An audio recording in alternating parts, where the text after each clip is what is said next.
এই মুহূর্তে এক্সিট পোলের যে রিপোর্ট আসছে তা কিন্তু সরকারের জন্য অত্যন্ত দুর্ভাগ্যজনক এবং ভয় সঞ্চার করার মতো।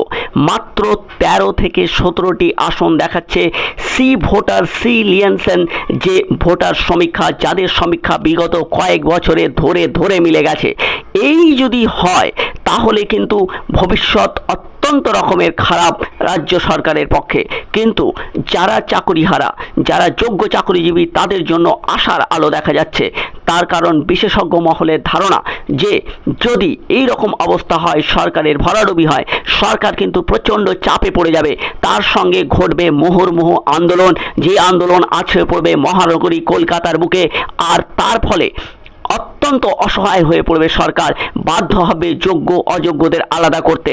এই মুহূর্তে প্রধানমন্ত্রী কিন্তু ঘোষণা করে দিয়েছেন যে তারা লিগ্যাল সেল ঘোষণা করবেন, লিগ্যাল সেল গঠন করেছেন এবং তাদেরকে সম্পূর্ণ রকমের আইনি সহায়তা দেওয়ার কথা যারা ঘোষণা করেছেন বিজেপি প্রধানমন্ত্রী নরেন্দ্র মোদী। কিন্তু বন্ধুরা, এই মুহূর্তে যদি সত্যি সত্যি ভরাডুবি হয়, 4 তারিখের রেজাল্টে যদি বিজেপি ক্ষমতায় আসবার মতো পরিস্থিতি তৈরি হয় বা সেন্ট্রালে ক্ষমতায় চলে আসে, তাহলে তৎক্ষণাৎ তারা কিন্তু আইন করবে এবং আইন করে যারা বেআইনিভাবে চাকরি পেয়েছে তাদের জন্য কিন্তু খারাপ সময় আসতে চলেছে। তার সঙ্গে ওবিসি সংরক্ষণ নিয়ে সরকার দ্রুত পদক্ষেপ করতে পারে। আর আরেকটি বিষয় সামনে চলে আসতে পারে, সেটি হচ্ছে যারা যোগ্য চাকরি প্রার্থী তাদের জন্য সরকার কিন্তু অনেক অংশে সাহায্য করবে এবং বলা যেতে পারে তারা যে আইনি সেলের কথা ঘোষণা করেছেন তা অত্যন্ত কার্যকরী হয়ে উঠতে পারে এই যোগ্য চাকরি প্রার্থীদের ক্ষেত্রে।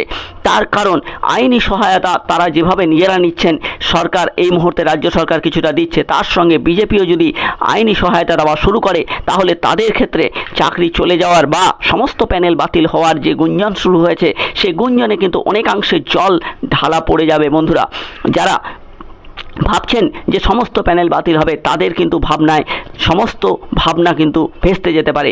আর অযোগ্য চাকরি প্রার্থী যারা রয়েছে তাদের ক্ষেত্রেও হয়তো কিছুটা লাঘব হতে পারে সিচুয়েশান। তো বন্ধুরা, যারা এতদিন ধরে হাজার হাজার দিন ধরে রাস্তায় বসে রয়েছে তাদের জন্য কিন্তু অত্যন্ত সুখবর আসতে পারে। সেক্ষেত্রে প্যানেল পুনর্বিবেচনা হতে পারে, নতুন এসএসসিতে তাদের সুবিধা দেওয়া যেতে হতে পারে, সব রকমের ব্যবস্থা হতে পারে যদি কিনা ভোটের রেজাল্টে সরকার পক্ষ পিছিয়ে থাকে বা চাপে পড়ে যায়। তার সঙ্গে আরেকটি বিষয় আসছে, সমস্ত রকমের জনমোহনী প্রকল্প ঘোষণা করার পরেও যদি এই রকম ভোটের রেজাল্ট আসতে থাকে তাহলে রাজ্য সরকারকে বাধ্য করবে যে যে বকেয়া ডিএ রয়েছে সেই বকেয়া ডিএ যাতে আর বকেয়া না থাকে এবং তার জন্য হতে পারে সরকার এক বড় পরিমাণ ডিএর ঘোষণা করতে পারে। তার কারণ এই মুহূর্তে যদি তা না হয় আর ক্রমশ এইরকম আন্দোলন চলতে থাকে, সুপ্রিম কোর্টের রায়ে যদি পরে দিয়ে দিতে বাধ্য হয়, সেক্ষেত্রে সরকারের কিন্তু ভীষণ রকমের 2026-এ যে ভোট রয়েছে, 2026-এর ভোটে সরকার কিন্তু পর্যুদস্ত হতে বাধ্য এবং সরকার কিন্তু পরিবর্তনও হতে পারে।